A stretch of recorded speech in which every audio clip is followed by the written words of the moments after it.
인터넷 은행들이 제 역할 못하고 있다고 지적해 주신 3818님께도 선물 보내드리고요. 6495님은 3, 4세대가 기업을 더 잘 가꾸는 기업도 있으면 발굴해서 칭찬해 줍시다 하셨고요. 좋은 의견입니다. 저희도 하여튼 우리 기업들이 잘하는 건 적극적으로 칭찬하겠습니다.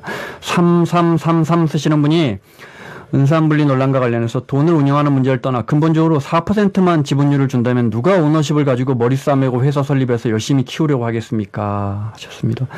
그러니까 규제 완화에 찬성하시는 편이신 거죠. 네, 좋은 의견 고맙습니다. 저희가 작은 선물 보내드리겠습니다. 자, 오래 기다리신 시간입니다. 경제특강 시간입니다. 김방희 생활경제연구소장 자리했습니다. 어서 오세요. 네, 안녕하세요.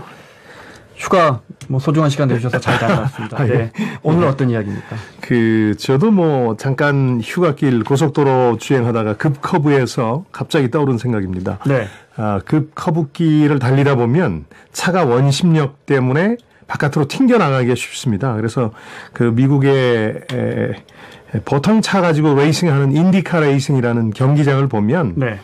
도로 바깥쪽이 상당히 높게 되어 있습니다. 이렇게. 네. 그러니까 우리 고속도로나 고가도로가 그 정도는 아닙니다만 약간 높게 만들거든요. 네. 근데 그 각도를 어떻게 정할까? 별것 아닌데 갑자기 그런 궁금증이 드는 거죠. 간단히 보면 이건 경제적인 문제 같아요. 뭔가 답이 있는 것 같고 계산하면 될 것 같아요. 네. 근데 가만히 깊이 생각해보고 여기저기 연락을 해보니까 이게 극도로 정치적인 문제예요. 왜냐하면 어떤 차량, 실질적으로는 차주가 되겠죠. 어떤 계층의 차주한테 손실과 혜택을 분배하느냐 하는 문제거든요.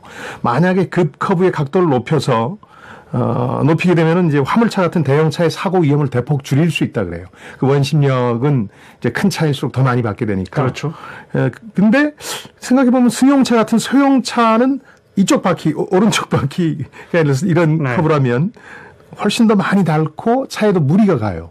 높으면. 네. 그러니까 이 혜택과 손실의 분배에서 소형차들이 피해를 보는 거죠.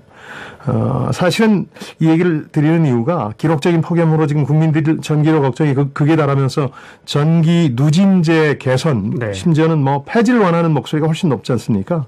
근데 이게 바로 같은 문제다. 그래서 오늘은 이 전기 누진제 정치 경제학이라는 주제에 대해서 얘기를 좀 해보고 싶습니다. 어디를 깎아줄 것이냐의 문제입니다. 그렇습니다. 네. 잘은 몰라도 그럴 것 같습니다. 일단 정부가 사실 2년 전에도 누진제를 크게 완화했습니다. 그렇죠. 네. 그런데 누진제 구간을 아주 단순화시켰죠, 2년 전에. 근데 이번에 이제 워낙 덥다 보니까 한시적으로 전기요금 인하하기로 했어요. 네. 7월 요금, 8월 요금. 그렇습니다. 네. 그러니까 말씀하신 것처럼 2016년에 했던 거는 6단계를 3단계로 완화한 거고 네. 이번은 7, 8월 두 달 동안 한시적으로 누진제를 완화하는 거죠. 그러니까 현재는 200kW, 400kW가 이제 구간 구분의 전력 사용량인데요. 이걸 100kW씩 올려준다는 겁니다. 그렇게 되면 이제 300kW 기준으로 1, 2구간이 나뉘게 되고 500kW 기준으로 2, 3구간이 구분되는 겁니다. 그러니까 적용되는 전기료가 다르니까 이렇게 되면 이건 이제 계산이긴 합니다만 추정치긴 합니다만 1,500만 가구 이상이 한 20 정도에서 27%의 전기료가 좀 절감될 것이다. 네. 이게 정부의 추산입니다. 네. 근데 보통 350kW 쓰는 가정을 평균적인 가정으로 보고 있거든요. 그러니까 이 경우에 인하 효과를 계산해 보니까 10,000원 안팎밖에 안 된다. 그야말로 찔끔 인하다. 이러면서 이렇게 선심 쓰듯 하는 인하 혜택은 차라리 거부하고 싶다. 이런 분들도 보니까 청원에 많이 올렸더군요. 네. 그러니까 근본적으로 누진제 자체를 폐지하자는 건데 이번 정부 역시 지난 2014년, 16년처럼 한시적인 찔끔 인하로 나오니까 실망했다는 의견이 주류를 이루고 있고요. 어떤 언론들 보니까 국정수행 지지율이 크게 떨어진 요인 가운데 하나다. 이렇게 거론하기도 했더군요. 상당히 보기 드문 현상입니다만은 보수적인 언론도 일부 사설이나 칼럼을 통해서 서민들이 누진제 찔끔 인하에 실망했다. 이렇게 비판하더군요. 네. 근데 그 사람들을 포함해서 누구도 본격적으로 지적하지 않는 건 누진제를 폐지하자면 당연히 기업의 부담이 늘어나야 되는 거죠. 네. 그때 이번에 비판했던 언론들 틀림없이 기업 활동 위축시킨다. 이렇게 공격할 겁니다. 네. 공격하기는 참 쉬워요. 네. 경제에는 양면이라는 게 다 있으니까. 그렇습니다. 비판하기 쉽죠. 그렇죠. 네. 비판하기 참 쉬워요. 대안을 내기가 어려운 건데 이번 두 달간의 누진제 완화로 2,761억 원의 손실액이 발생할 거다 이렇게 한전이 추산했는데 이번에는 이제 정부나 한전이 부담하는 거죠. 근데 누진제를 폐지하게 되면 지금 산업용에 주는 혜택, 그러니까 기업들이 보는 혜택의 일부를 거둬 가야 되는 거죠. 전부는 아니겠습니다만. 네. 네. 맞습니다. 일부 언론들이 아니 기업이 중요한데 기업들에게 주는 전기요금 혜택 없애면 어떻게 하느냐 그렇게 비판했다가 또 소비자들에게 이렇게 비싼 요금 받느냐 또 늦은 감이 있다 또 겨우 그것 깎아주냐 이러면 그러니까요. 도대체 전기요금에 뭐 원가가 있을 텐데 어떻게 해란 말입니까? 자, 그래서 오늘 그걸 이야기합니다. 네. 기본적으로 누진제라는 것이 소비자들이 너무 전기 많이 쓰지 못하게 물 쓰듯이 전기 쓰지 못하게 해서 요금을 이렇게 많이 쓰면 아주 많이 내도록 해놓고 그만큼 기업들에게 혜택을 싼 전기를 공급하기 위해서 도입한 제도인데 그렇죠. 이걸 폐지하면 일단 근본적으로는 기업들이 요금 부담을 더 해야겠죠. 무조건 더 해야 되는 거죠. 그러니까 산업화 시대에 만들어진 거니까요. 1974년에 산업과 에너지 정책의 산물로 누진제라는 게 나오는 거니까 그 당시 고민은 아주 간단했고 묘안처럼 보였어요. 이게. 왜냐하면 기름 한 방울 안 나는 나라에서 전기는 아껴야 되겠고 기업이나 산업은 키워야 되겠고 그런 고민의 결과물로 나왔던 거죠. 근데 지금은 어떤 산업화도 중요하지만 삶의 질을 중시하는 시대잖아요. 그러니까 냉방과 난방도 삶의 질에서 상당히 중요한 부분인데 중산층도 냉방과 난방을 부담스러워할 정도라면 근본적인 문제가 있는 게 아니냐 이렇게 된 건데요. 문제는 이제 이 주택용 전기에서 산업용은 평균적으로 절반값 이하로 엄청난 혜택을 오랫동안 받아왔는데 여기에 익숙해 있어요. 수요의 56% 가까이 되죠. 솔직히 말하면 이제 절반 이상을 공장이 쓰는군요. 그렇습니다. 그래서 기업들 전기를 걱정 안 하고 전기 팡팡 쓰는 것도 사실이거든요. 이런 얘기가 있습니다. 이건 조금 더 확인은 해야 되는데 일단 공론화되어 있는 것 중에 하나가 당진에 있는 현대제철소 예전에 한보제철이 했던 거. 이건 전기로 공법을 써요. 전기로 철을 녹여요. 그러니까 얼마나 많이 쓰겠어요. 여기 하나가 쓰는 게 부산 시내 주택용 전기보다 더 많이 쓴다 이런 얘기가 나올 정도거든요. 그러니까 실제로 1990년대 이후에 선진국들이 우리나라 뭐 포철뿐만 아니라 여러 기업들한테 통상 압력화할 때 우리 기업들에 적용되는 싼 전기요금이 실질적인 정부 보조금이다. 이렇게 시비를 건 적이 많았어요. 왜냐하면은 정부가 그냥 기업들한테 돈 준 거랑 뭐가 다르냐. 불공정 무역 관행이다.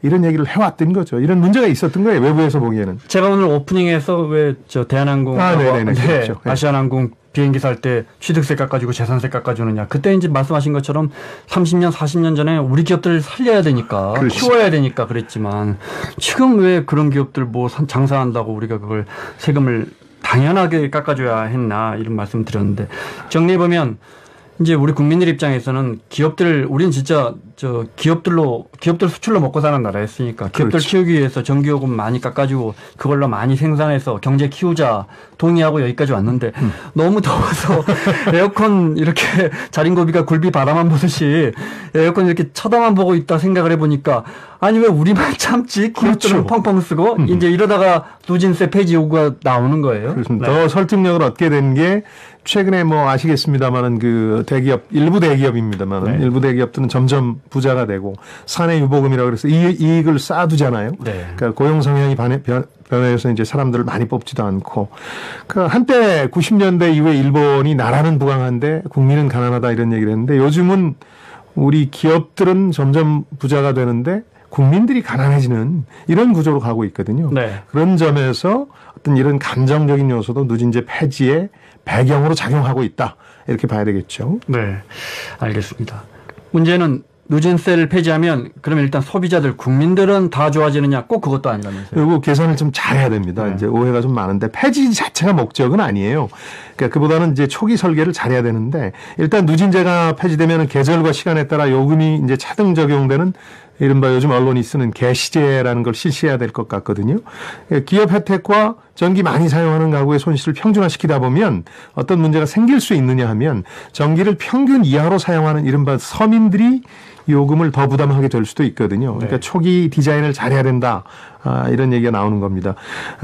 누진제 폐지하고 서민들 전기요금 더 나왔다 그러면 이거 견딜 수 있겠습니까? 그러니까 시행착오를 줄이기 위해서 시뮬레이션을 정부 쪽에서 많이 해봐야 되겠습니다. 그러니까 누진제 폐지했는데 잘못하면 중산층은 이익을 보는데 아주 서민분들은 뭐 일부 더 나올 수도 있고 그럴 가능성이 있죠. 계산을 잘못하면. 잘 만들어야 한다 이거죠. 이렇게 자꾸 깎아주다 보면 물 쓰듯이 우리가 전기요금 우리가 물 요금이 진짜 외국 나가 보면 우리나라 물값이 싸거든요. 그래서 물 쓰듯이란 말이 있잖아요. 이렇게 자꾸 깎아주다 보면 전기요금도 물 쓰듯이 쓰는 거 아니냐 이런 지적도 있습니다. 그럼요. 그뿐만 아니라 이제 우리 전기료가 전반적으로 싸다. 선진국에 비해서 이런 주장도 많이들 하고 있는데요. 물 쓰듯 쓸 거라는 거는 그 기업 기업들 같은 경우 줄어드니까요. 거기 이제 부담을 더 지우면 이제 그야말로 기업들이 물 쓰듯 하던 게 좀 줄어드는 게 주택이 조금 더 쓰는 것보다 훨씬 클 겁니다. 네. 왜냐하면 그 기업에 비해서 우리 가정이 전기료에 대해서 가격 탄력성이 상당히 높아요. 네. 워낙 부담이 되기 때문에 네. 지금도 많이 아끼려고 하지 가격 않습니까? 탄력성이 높다는 말은 네. 인상되면 그만큼 확 덜 쓴다. 네. 그러니까 인하되면 또 그렇다고 확 더 쓰는 건 아니다. 네, 네. 네. 그래서 우리 기업들에 비해서 기업들은 당장 이게 이제 손익에 영향을 미치니까 이렇게 수요를 조절할 텐데 네. 예를 들어서 한 3만 원 좀 싸졌는데 엄청나게 쓰겠습니까? 물 쓰듯 전기를. 그냥 그 습관처럼 네, 아껴라 할 테죠. 네. 예. 또 하나 이제 전기료가 선진국에 비해서 싸다는 부분도 이거는 이제 평균이라는 개념을 악용한 함정인데요. 네. 평균의 함정을 악용한 그 오도된 논리인데 제가 이런 말씀드리고 싶어요. 이재용 씨가 어느 공장을 방문했어요. 네. 그럼 이렇게 계산하는 겁니다. 그 공장 전체 연봉 계산해 보니까 50억이더라. 네. 이재용 씨 때문에 올라간 거죠. 네. 이재용 씨 빼면 5천만 원인데. 그렇죠.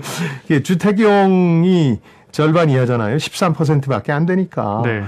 공장 이제 산업용 전기가 전체 전력소의 56%를 넘으니까 이것 때문에 엄청나게 우리 전기값이 싸다는 거거든요. 네. 그 한전 사장이라는 분이 그 사보에다가 3분기 연속 적자다 이런 얘기를 하면서 네. 콩값보다 싼 두부 파는 신세라고 자조를 했던데 네. 뭐 한전은 전력을 사다가 독점 공급하는 업체입니다. 발전소에서 사다가. 네. 전력을 발전하는 회사들은 다 민영화돼 있습니다. 그렇습니다. 네. 근데 국민들이 납득 못하는 건 왜 그 두부도 절반 이상을 누구한테는 반값에 주고 몇몇 사람들한테는 엄청나게 차별적인 가격으로 비싸게 파느냐 하는 거거든요. 그리고 그 사장님이 또 이해 못하시는 게 네. 전기는 두부처럼 마음에 안 든다고 안 살 수 있는 거 아니잖아요. 네. 그런 점들 때문에 지금 이런 반론이라는 게 그 누진세 폐지에 반대하는 반론이라는 게 거의 설 자리를 잃어가고 있다 이렇게 봐야 되겠죠. 네, 알겠습니다. 자, 누진세 폐지는 단순해 보이지만 결국 가정의 부담을 덜어주고 그만큼의 부담은 기업들에게 가겠죠. 그렇죠. 전기요금을 더 깎아주긴 쉽지 않은 구조니까. 그렇죠. 결국 정치적인 판단을 해야 되는 거예요. 국민들의 어떤 합의점을 찾아야 되는 거예요. 저는 이제 이런 표현 쓰는데요. 경제는 뭐 우리 김 원장 기자도 그렇고 설명하기는 참 쉬운데 네. 마지막 판단과 결정은 정치적인 몫일 때가 많아요. 당연하죠. 그 정치적인 몫이라는 거는 어떤 계층에는 혜택이 되고 어떤 계층엔 손실이 되기 때문에 그러니까 비판은 쉬운데 대안이 쉽지 않다는 게 어떤 계층의 희생을 요구할 거냐거든요. 네. 고통을 분담하는 나름대로 사회적 합의가 있어야 되는데 이게 쉽지 않죠. 예를 들어서 우리나라의 경우에 기업은 엄청난 권력기관입니다. 여론을 사실상 장악할 수 있는 이해 집단이거든요. 아마 이제 누진세 폐지하면 지금은 폐지 얘기가 거의 없고 이제 완화 얘기만 있으니까 가만히 있는데 언론과 전문가들 동원해서 공격할 거고요. 틀림없이 이념 얘기까지 동원할 겁니다. 네. 지금 편의점에서 파는 약이 13개인데 이거 늘리는 문제도 지금 1년 반째 답을 못 얻고 있잖아요. 약사 단체들의 반발 때문에. 네. 또 자가용 공유 서비스인 우버도 소비자나 또 자가용 놀리고 계신 분들 좀 이용하면 될 것 같은데 택시업계 반대로 불법화돼 있고요. 네. 그러니까 이 대기업들은 이런 약사 단체라든가 택시 기사님들하고 비교도 안 될 만큼 거대한 권력이기 때문에 네. 그 지금 전체적인 어떤 여론을 만들고 가는 거죠. 경제 환경이 상당히 많이 바뀌었는데 경제 정책에서 산업화 시대의 비전이나 우선순위가 지금도 지속되는 이유가 이거예요. 기업 도와줘야 된다. 그러니까 예를 들어서 뭐 국민들 허리띠 조금 더 졸라매야 된다. 한다. 기업이 하는 거는 효율이고 국민들이 하는 건 낭비나 비효율이고 이렇게 돼 있거든요. 그렇죠. 기업에게 정부가 돈 주면 투자라 그럽니다. 그러니까 국민들에게 정부가 돈 주면 주는 것도 낭비라고. 그거는 소비 퍼퓰리즘이라 그러고. 그래서 이제 이 누진제 폐지는 여기다가 또 다른 정치적 환경도 좀 이렇게 가미가 됐는데 국민적인 실망감을 갖게 된 게 이제 혁신 성장한다면서 규제 개혁 드라이브하고 또 경제 수장이 대기업 찾아다니면서 기업 챙기기 했잖아요. 네. 그 느낌이 별로 안 좋아요. 옛날 스타일이다, 올드하다. 학부모나 학생 의견 듣겠다고 교사가 가정 방문하면서 꼭 부잣집만 찾아다닐 이유가 있느냐. 그런 느낌이거든요. 그래서 근데 기살리기 기업 그렇게 해주면서 어려운 사람들 전기료 잘 사는 기업에 약간 부담시키자. 이걸 못한다.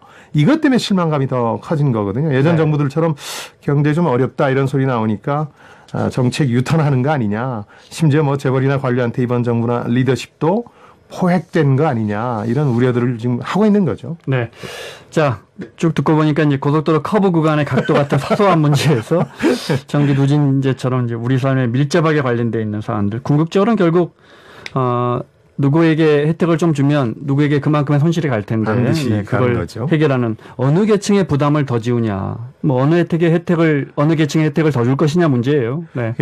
어떻게 보면 경제학이 얼마만큼 부가가치를 키우고 그걸 어떻게 분배하느냐 고민하는 거거든요. 그렇습니다. 네. 그러니까 최종적으로는 정치경제학에서 현대경제학이 출발했고 결론도 정치는 경제의 끝에 있다.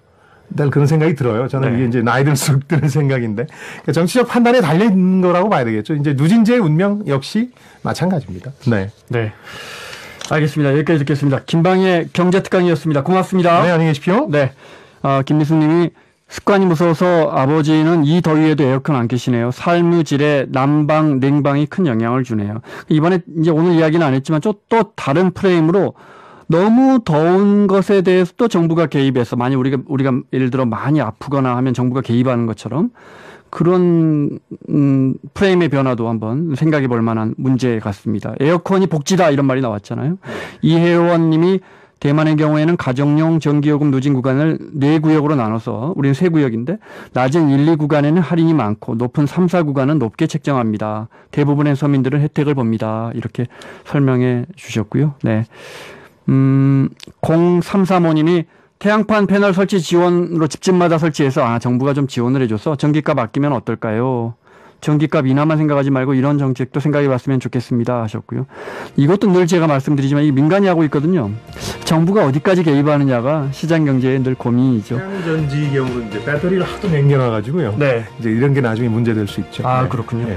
자, 마치겠습니다. 다음 주 월요일 날 찾아뵙겠습니다. 저는 KBS의 김원장 기자였고요. 고맙습니다.